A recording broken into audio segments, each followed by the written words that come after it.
Where can we find legendary upside in 2025 at the running back position and crush your drafts? That is what we're going to talk about today on the RotoViz Fantasy Football Show. My name is Colm Kelly. I'm joined once again by Pat Kerrane of legendaryupside.com. Legendaryupside.com. Legendary upside running backs. I think we're trying to pair a lot of stuff here together today, Pat.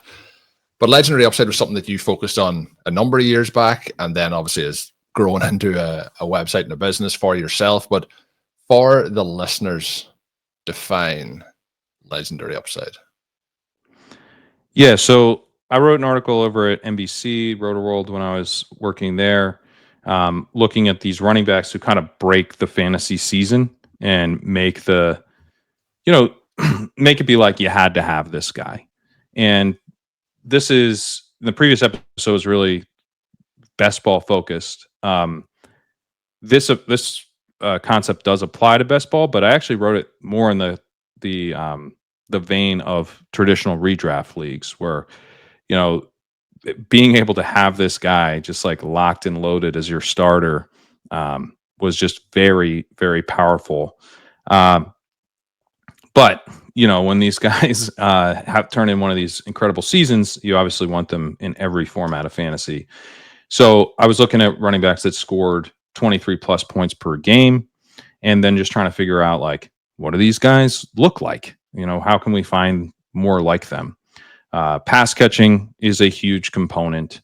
Youth is a really big component, and one that was like surprisingly big, where you don't tend to see these legendary seasons from guys who are even like 26 or older. Tends to happen pretty early on in the career. Second year guys were a big target, especially if you're going to be projecting like a big receiving volume increase. That was one thing where I was like, wow, you really don't see that happen. Like when these guys get drafted really highly and we're expecting them to take huge leaps as receivers, they better be a second year player, because a lot of times we kind of put that on guys and it doesn't actually happen. It does, it is the case that we put it on second year guys and it doesn't come through, like Antonio Gibson a few years ago. But Achane would be an example of a guy last year where we're drafting this dude and expecting him to be a big time receiver. And that actually played out exactly like we were hoping. That's the type of bet I think you can make on a second year guy. Of course, his rushing efficiency evaporated, so he didn't have a legendary season. But I think being careful about, like, this guy's this veteran is in a new situation, they're going to throw to him a bunch now, is actually pretty dangerous. But yeah, the every year I write up at Legendary Upside the legendary running backs, and the concept of the article is I go into the future and actually see what these guys have done to create the legendary seasons, and then I also go to an alternate future and I see what has happened for them to turn in the type of season where they stay healthy but are still just a total drag on your team. And this is the part that I think is more applicable to redraft than best ball, where a guy stays healthy, turns in like 14 points per game as a first round pick. It's pretty awful for redraft. It's less awful for best ball. It's still not great though, and still a problem. But yeah, I go into those alternate futures, come back, tell you what each looks like, and it's been pretty helpful in kind of at least like fleshing out the style of bets that we're making. Even though Saquon Barkley completely buried me last year, I was like, he's gonna have to be incredibly efficient, because I don't think he's getting all these touchdowns because of the tush push, and I don't think he's gonna catch many passes. I just put the odds of him achieving that efficiency too low. It was hard to factor in if he gets the ball from 75 yards out, that he can just like go to the house each game repeatedly. That was hard to factor in. The question, you kind of answered it a little bit. I didn't factor that in enough. I was going to look kind of almost, you've mentioned about the incredible technology that you do have at your home where you can travel to the alternative. Misusing it somewhat. Some have accused me of, yeah. But we are going to kind of even go back that 1 year, and not necessarily go back, but one of the things that was interesting about last season, and I think that we talked in the show earlier this week about the change in the landscape. One of the things that I think that people may take as a lesson from last year, and I want to kind of see if you think it's wrong, and I think it is wrong, is the veterans having the success that they had. But you mentioned about the second-year players fitting the model and how it can play out from there. But we had both Derrick Henry and Saquon Barkley do it, and Henry doing it with like nearly next to no receiving value. And now they're obviously a year older as well. Do you feel that they are just true exceptions to the model rather than, the rule? We were talking about laws on the last show too, but rather than the law? Well, I think so.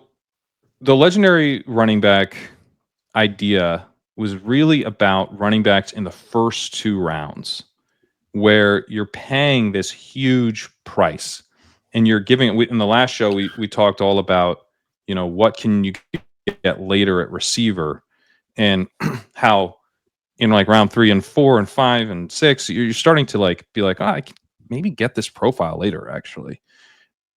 But we don't feel that way in rounds 1 and 2 so much. Well, that's huge opportunity cost then if you're going to go for a running back.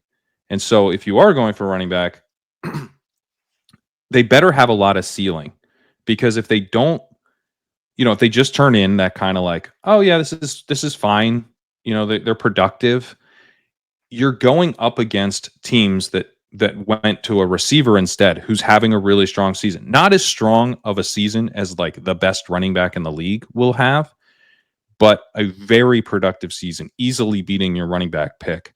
And then they have the opportunity to find usable running back production later, and in redraft, you can find it on waivers. In best ball, though, you can put together a room of running backs that you get more than enough production out of the running back position without spending a ton.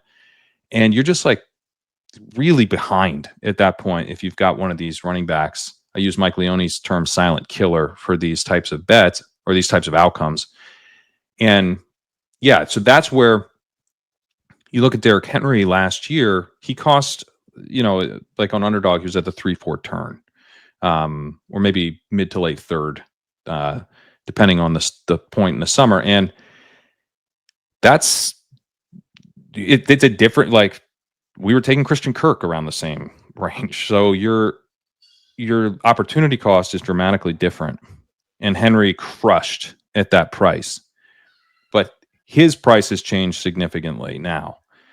And Henry is not a great legendary running back bet. He wasn't a legendary running back last season in PPR points per game. He was at 19.9, which is very good, but it's not one of these earth-shattering seasons. What we saw last year with Henry is really that he was just really underpriced, but he moves now to where we've, I think, overcorrected on Henry. I think if you're betting on Henry to be a legendary running back, you're asking him to do something he's never really done. In 2021, he averaged 23.4 points per game. He was he looked like he was going to crush that year, but he only played 8 games. He had a foot injury. And it's like, yeah, because he had 219 carries in 8 games. Like, they were overusing this guy. That's, I think, part of the issue with Henry is that, like, he has one path to an absolute earth-shattering season, and it's a 31-year-old running back handling like 400 carries. Like, that's kind of the level. He had 378 carries in 2020. He hit 20.9 points per game. Now, if you get 20.9 points per game at this price, you're stoked. I'm not saying that's like bad or something, but it is a thinner path that he has to like being dominant, and one that I'm just going to be betting against this year at this price. I was,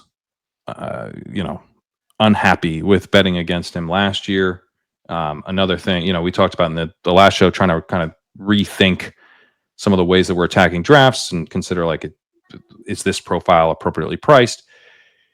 But I don't just want to go, Henry buried me last year, so I'm not going to fade him this year. I am going to fade him this year if he stays at like the 1-2 turn area. I just think it's too much for a true 2-down profile, and a guy with a long history in the league of not producing these types of seasons, and is now going to be, I think, he's 32 at the end of the year. Yeah, so I agree completely with you. The other part that I thought was interesting was both of those guys also changed teams last year, and often players moving in free agency, especially as they get older, can be a red flag. But both of those guys obviously did crush. But let's move to this particular season and what we can look ahead to. I know you're looking at the first 2 rounds really for this, but I'm kind of trying to search out some of your favorite running backs for this season to click on when you're in those draft rooms. We did touch on some names on the previous episode, but they were further down. But when you're looking in those opening 2 rounds this year, there's quite a lot of veterans in there. You have CMC, Derrick Henry, Jonathan Taylor, Josh Jacobs, Saquon Barkley in round 1. They're obviously not really fitting the overall second-year profile. But what are you thinking of the running backs in those opening 2 rounds? Any of them that are getting close to legendary upside here? Yeah, I mean, Barkley it's just like, he's the guy to me where I'm like, okay. Because one of the things that I didn't mention as part of the profile is that you really need high-end efficiency. Like, there, to the point on Derrick Henry, there really isn't a workload that can get you to legendary upside alone. You can get close if you have enough receiving volume, but even then it's like pretty difficult. It really requires elite efficiency. And so Saquon Barkley last year hit 22 points per game. Not technically a legendary season, but let's go ahead and give it to him because he was going in the second round and, it kind of late first on FFPC, but just absolutely crushed relative to cost. I think he's, I think he's totally fine where he goes. Like, he's in the same situation. We did joke about it a minute ago, but there is also, we're talking about the efficiency and it being so efficient, but like, are we being efficient to the point of redoing those 75-yard touchdowns? Or are we saying that maybe that balances out with Jalen Hurts not getting, the short rushing touchdowns? Because I don't necessarily see that part of it happening either. Yeah, is but that efficiency repeatable? I think kind of it is. Okay. He's an older back, but he has always been a strong breakaway runner. And then you put him behind that offensive line, and now you're getting consistency and even better breakaway stuff. Hurts makes it harder for defenses to focus on shutting him down. AJ Brown, Devontae Smith make it harder for defenses to focus on shutting him down. Like, this team is very well constructed, right? This roster is awesome. And this is kind of the spot where running back actually does matter. It's like, if they can elevate when they can help elevate an offense when everything else is in place. Saquon Barkley really, really proved that last year. He did not have the most efficient rush yards over expected season in the history of the metric, I think going back to 2017, but that's only because Derrick Henry was slightly better last year, which does make me nervous about fading Henry. But Barkley scored 13 touchdowns last year on the ground and 2 more through the air. He could score 20 touchdowns. Like, the tush push stuff, I think it doesn't get banned or anything, but it's certainly possible that he, runs hotter so that he's getting more carries from the 5 or the 6 that aren't like true tush push opportunities, and he's hammering those in. Or even carries from like the 3 or the 4, right? It's like they got a lot of carries from like the 1 that they gave to Jalen Hurts. So he could have, one of the ways that guys have these types of seasons is that they score a ton of touchdowns, and he scored 3 less touchdowns last year than Derrick Henry. So his path, I think, is like a little bit more robust because, he's outscored Henry by over 2 points per game last year while he's scoring fewer touchdowns.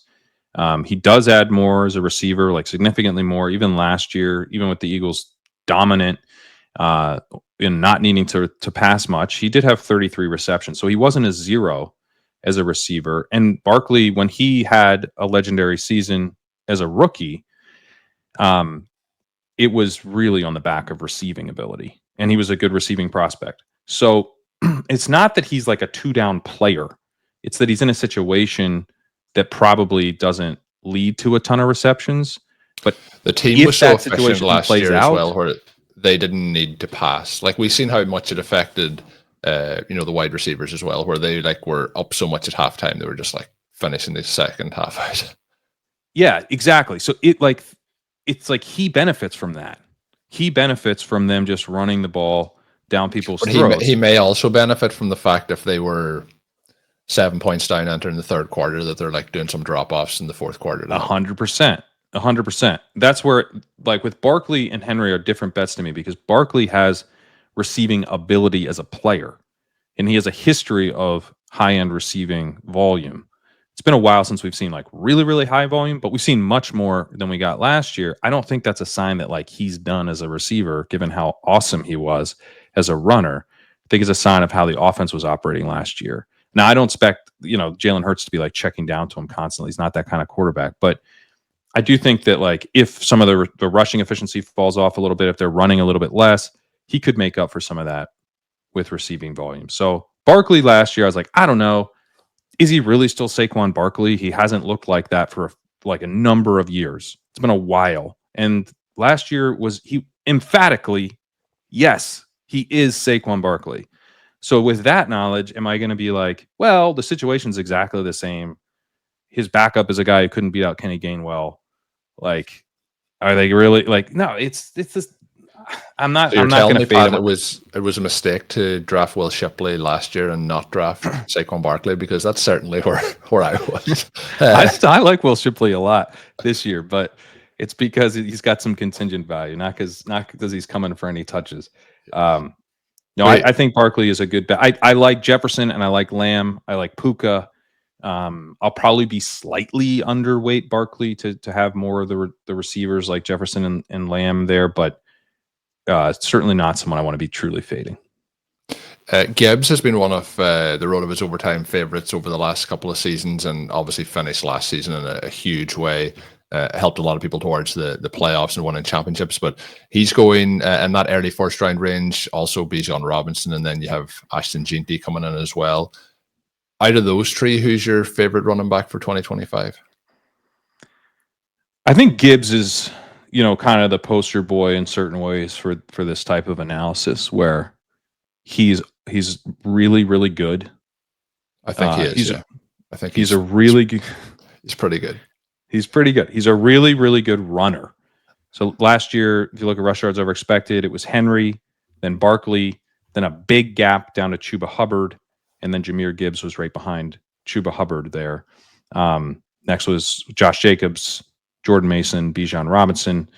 So we'll talk about Bijan, but Gibbs was, a more efficient runner in terms of a volume metric, rush yards over expected, not per anything, just like racking them up.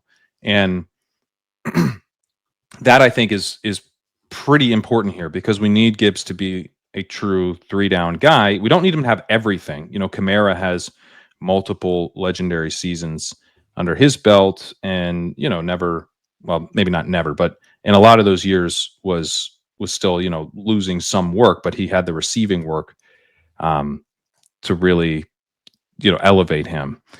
Gibbs, given how good he is as a receiver, and he was up to 1.69 yards per route run last year, I think one of the things, if you think about Gibbs, is just like, imagine a world where David Montgomery misses a game and how much more excited you are to play Gibbs than pretty much any running back. That's, to me, like, that's the legendary upside. Like, it's like, there's one thing. It's Montgomery. He's always going to split with Montgomery. Yeah, probably. But like, what if he doesn't? What if I do think that the team split? should have seen enough last year that like there's a clear difference in the two guys. Montgomery is running back that you can put in there and take carries, but really what he should be doing is spelling Jahmyr Gibbs, and Gibbs should be then like taking the rest of it. Like, it should be a clear 1 and 2. It shouldn't be a case where it's like, that's the one thing with a Barkley. You're not thinking, oh, here comes Will Shipley to take like 17 carries in the game, and to get all the goal line work. Like, we're not doing that with him. And that is the tricky part, I'm sure, for people with Gibbs. But when we didn't have David Montgomery last year, like we seen what Gibbs can do. He can handle all the work. It's not a case that he can only take a limited workload. And that stretch down the end of the season was incredible. but David Montgomery is still there. I don't think that that's the plan. Like, I don't think that they're going to go into the season and hope to have Gibbs like handle that type of workload that we saw down the stretch last year. No, because they're thinking of the playoffs, and like they're thinking of a long run for the end. And we've seen that last year times with the rest of their offense, spreading it around between Laporta, Jameson Williams, and Amon-Ra. Yeah, but the fact that like exists within like this player is what we want to be targeting. Like Gibbs, I think, can have the type of season where he's more at like 19 points per game. Kind of like that type of player, but then he's spiking for the other case weeks. Sorry for interrupting. The other case for Gibbs is like I can't remember last year, but there was a stage where I think like out of NFL running backs, they may at this point have scored the most touchdowns in single games together. Like they often were scoring one touchdown each per game throughout the season. So we could get into a situation again where either if Gibbs is maybe a little bit more efficient in certain situations, or he gets certain carries that like he's punching in 2 of those on a regular basis, and then he had 20 touchdowns last year. Yeah, Gibbs had 20 touchdowns. It felt like 20 was like you were like etching it every time Montgomery came onto the field. Yeah, right. He got 20 touchdowns, and he's like he could get 30 touchdowns. Yeah, but I mean, he had like in week 18, which didn't count for anyone. He went for 46 PPR points. Yeah. He had 35.5 in the game against the divisional loss to the Commanders. He went for 30 another time. Like this dude has shown massive weekly ceiling. And so I think we're paying like full price for the talent, or maybe close to full price. Full price for the talent would be the 1-1. But we are, he's an early first round pick. So you're paying for a lot of the upside. But in some ways, I don't expect him to turn in a legendary season, because I just don't know if he'll be consistent enough, given that Montgomery will have a role. But there's like such a high ceiling for when he has the backfield to himself at any point, or if Montgomery falls off a little bit more and he just, takes on a third of the work that Montgomery had last year. Like wheels up. This guy, he's so good. He's in a great situation with the offensive line, very stable offensive weapons. It's kind of similar to Barkley, except he will get receptions. Like that part of it. Without a doubt. Yeah. So that's where I am very excited about Jahmyr Gibbs. In best ball, I do struggle to like take the big overweight position on Gibbs, because I like all the picks in that range, and I don't really want to fade any of them. In redraft, I think I'll probably get a little looser and be pretty overweight Gibbs. If I tend to do a lot of co-manager stuff on my high stakes teams, so we'll see. But I'll be pounding the table. That's going to be a fun conversation for your FFPC main event team. With like, if you do one with Sean, it's going to be like Jahmyr Gibbs or Brock Bowers at the 103. It's going to be a good conversation. I think I might be Bowers in FFPC there, so there might not. Yeah. when we look through the second round, and you mentioned Achane, I'm interested to get your thoughts on him, because last season the receiving work went really, really well for him, and scoring from that perspective. But he did play a huge part of the season with either injured offensive pieces or missing his quarterback. And, missing your quarterback can be one thing, but the quarterbacks that were in Miami behind were a train wreck. So is he... Well, they figured that out now, right? They have a really good backup. Yeah. Oh, wait, it's Zach Wilson. I'm more so hoping that Tua doesn't have multiple concussions throughout the season. Well, you better hope, because if he does, we're getting Zach Wilson a quarterback. So we're tempering expectations then on Achane this year, even though we've seen the receiving work last year. In redraft leagues, you'd have to drag me kicking and screaming to take Achane. I'm not. In best ball, okay, I'll mix him in. You're drafting a bunch of teams. You got a big portfolio. What if he pairs 2023 efficiency on the ground with 2024's receiving workload? That would be a legendary profile. I do struggle to say, let's throw out a large sample of a guy not being very efficient and trade it for a small sample of him being extremely efficient. Like, he's not, just looking at the total over the 2 years, like it's not as fun as I was hoping it would be last year, because he really fell off. And then, I mean, like he really fell off. Like, in rush yards over expected, the only running backs worse than him were Javonte Williams, Kareem Hunt, and DeAndre Swift. And we're being asked to pay really, really high prices now for him, because the receiving part of the bet did come through, which is awesome. But even that was like somewhat more of a volume-based bet. It wasn't really built on efficiency, which just has me like, all of a sudden he goes from the second year breakout candidate, bet on an elite talent. He wasn't bad as a receiver last year, 1.45 yards per route run. But he's just kind of like racking up a lot of these short targets. And I do a weekly article every week previewing the slate. And from that, it was pretty clear what the Dolphins were doing post Tua's return from concussion. They're just getting the ball out as quickly as possible. Yeah. And a lot of that was to Achane. A lot of it was to Jonnu Smith. A lot of it was not to Tyreek Hill or Jalen Waddle. You saw their production really fall off.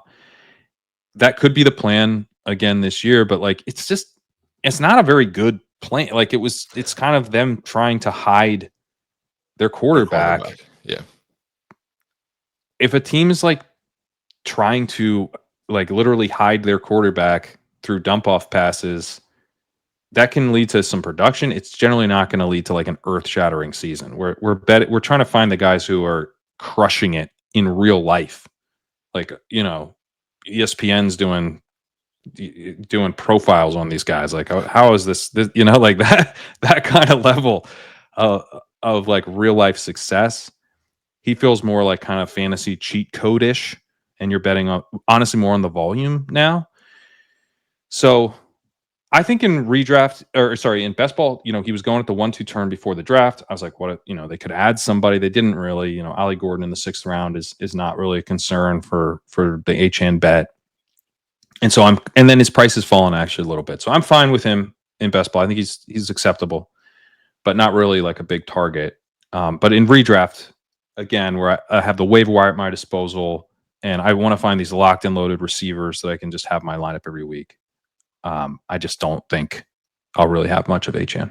Yeah, and I tried to set it up where I wasn't going to go and like color in my direction, but I was wanting to see if I had blinkers on, but I feel the same way. I have a couple of players I want to head on. You might have different names you want to talk on, but our boy down in Tampa Bay, Bucky Irving, 2025. Can he, like, he's the sort of player like last year. We want him on all our rosters in every format. We want to get him everywhere we can. And then this year we're looking at, mid-second in terms of ADP. Right. Yeah. The price, that's the problem with being right. Is the price still too cheap? Goes up. I think he's a good pick. I think Bucky Irving's a good pick. He was really good last year. And including as a receiver, at 1.62 yards per route run. He was involved as a receiver. There was some concerns, with his profile coming in. It's like, can he actually pass protect? And you do have Rashad White there, who's trusted and, viewed as very reliable, I think, by the team, even if he's not very good. So, there's the slight impediment to his increased workload, but I think the nice thing about really that last year was we see teams sometimes sit with, well, he's the rookie and this is the established guy and we'll stick with the established. Like, they were just like, no, this guy's much better. We're just going to Bucky Irving. And I think before the season they were making comments that would lead you to believe that they were really open to Bucky Irving being as good as he was. They just like wanted a guy to hit the hole, please. Rashad White, just like, it takes him forever. He's fast, but he's just like so slow through the hole, and they're just not getting like what they wanted out of the run game. Bucky has so much more burst. He was really efficient as both a runner and receiver last year. And you talk about, all right, the only way he's going to have legendary upside or, be able to produce a legendary season is he's going to need to do a lot more as a receiver. Well, this is the type of guy as a second year back where we actually can bet on that and feel, like it's not just wish casting.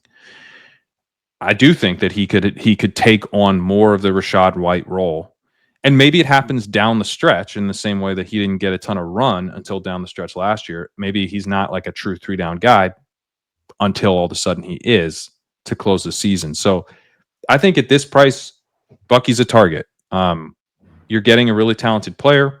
You're getting an offense that should be pretty good. You're getting a player who flash receiving ability.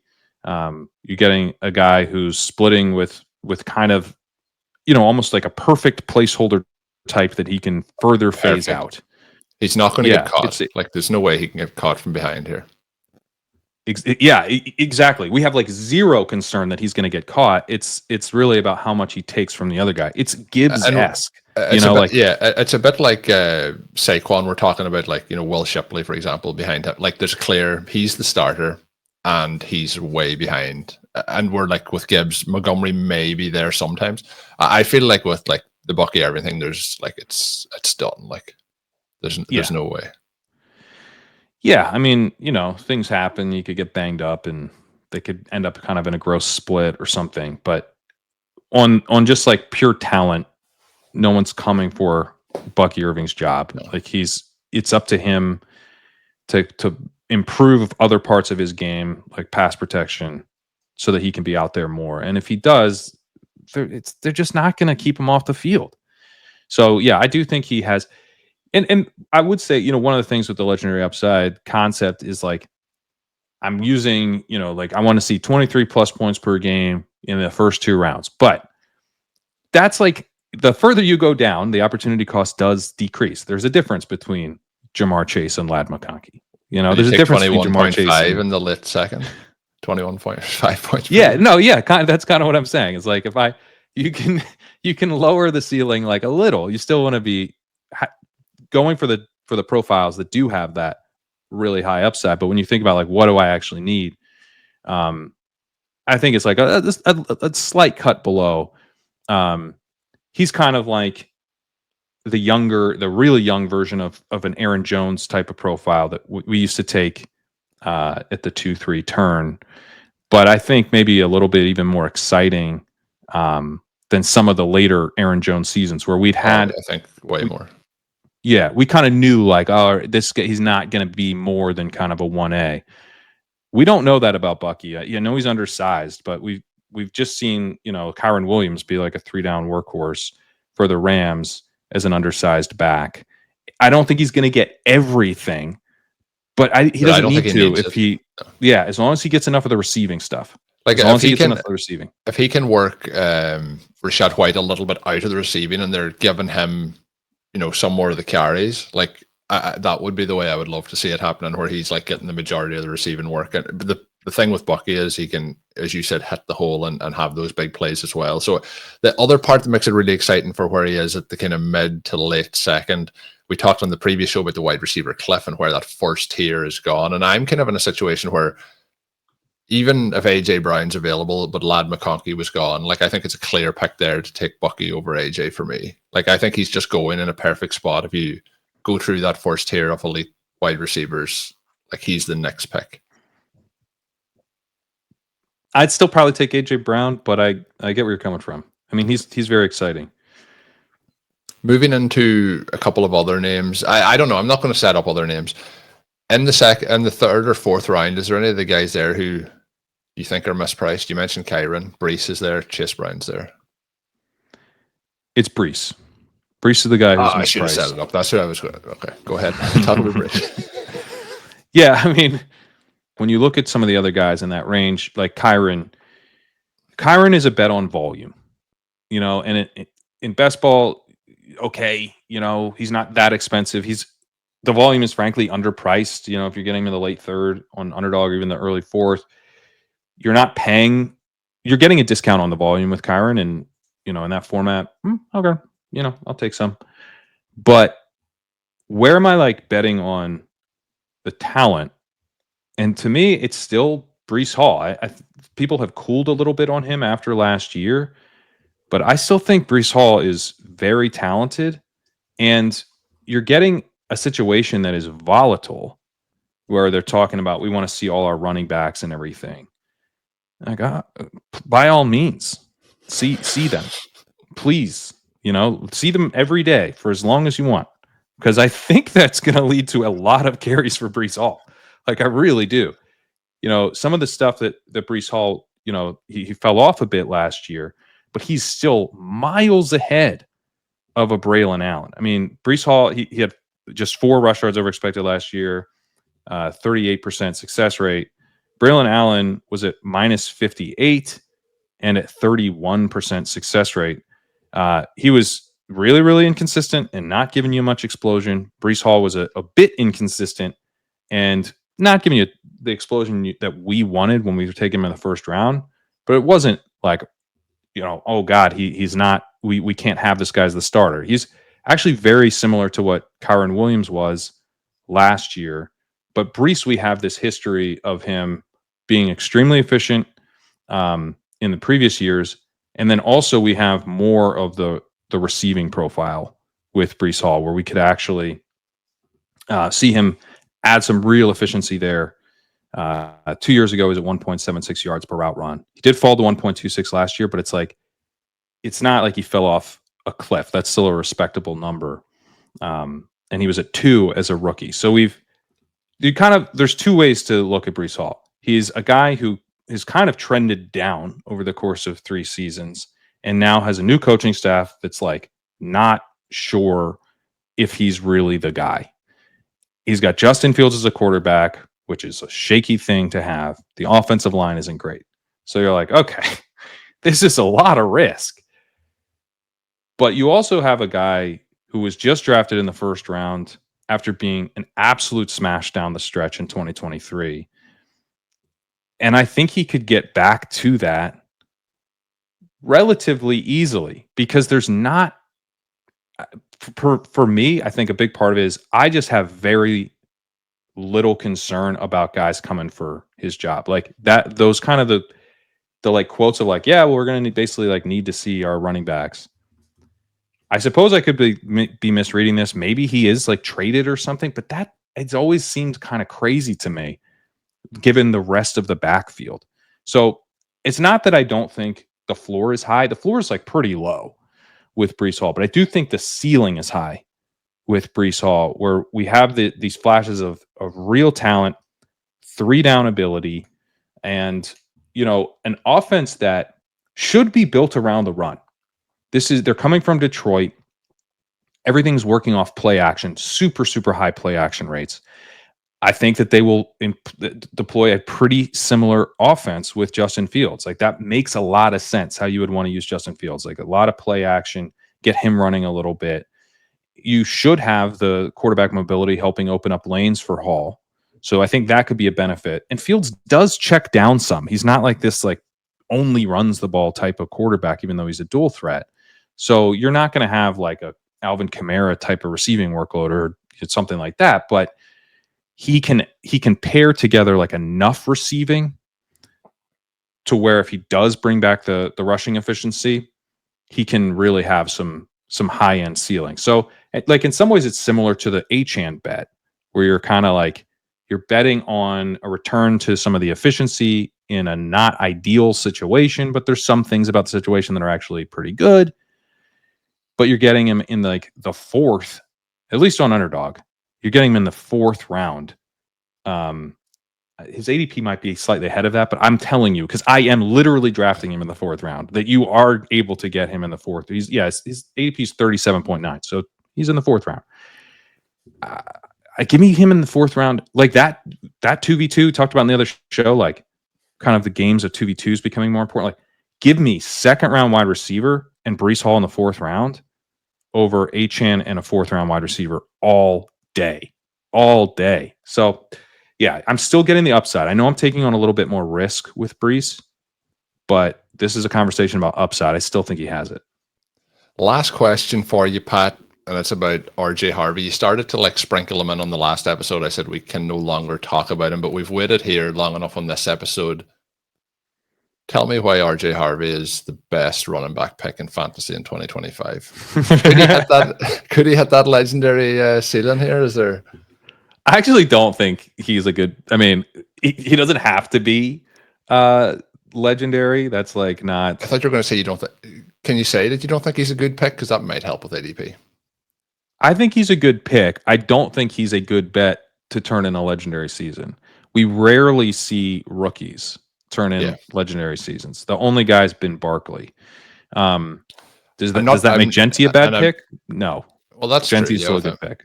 I'm not really expecting him to like do that. But I think the Bucky season is in play. The issue again, like we talked about previously, and this is because the competition is not seen in the way that Rashad White was seen last year.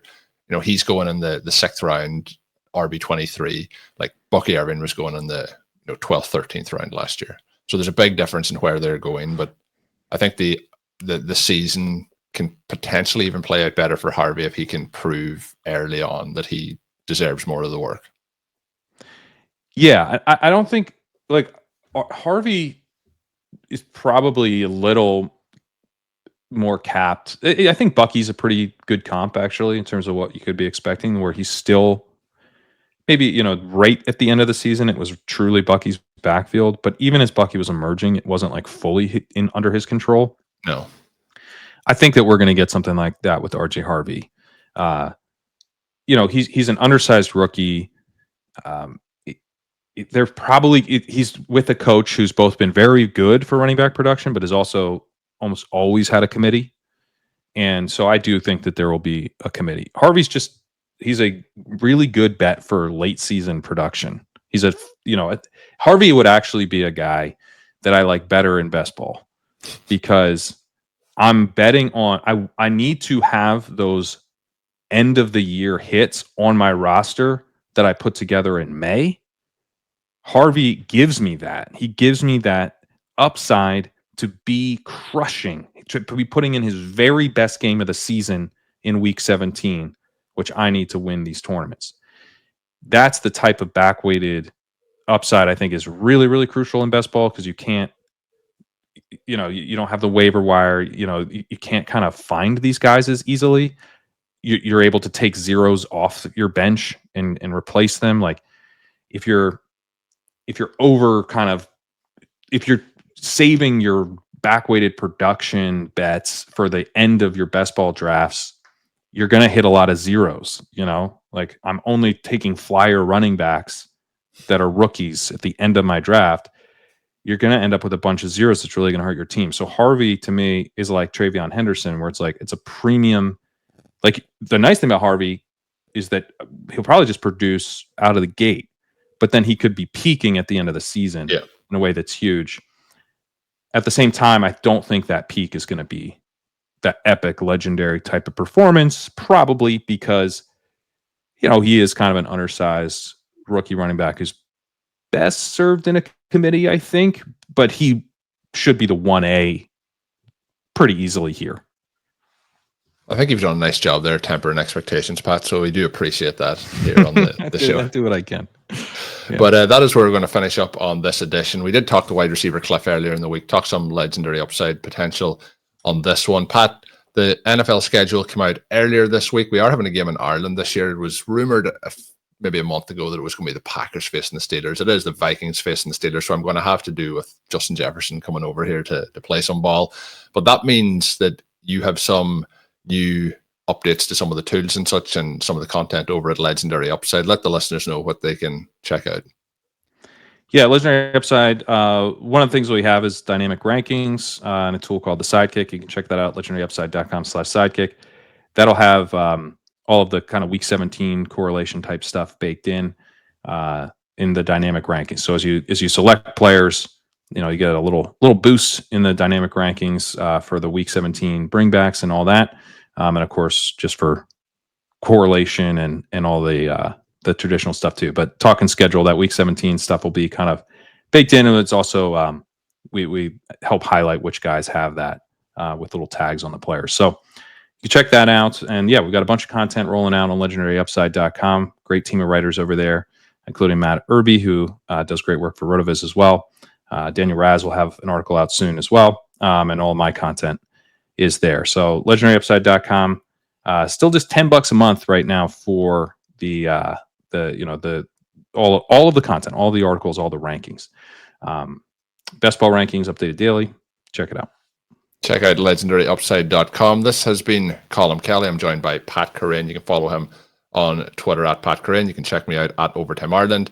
And until we are back, have a good one.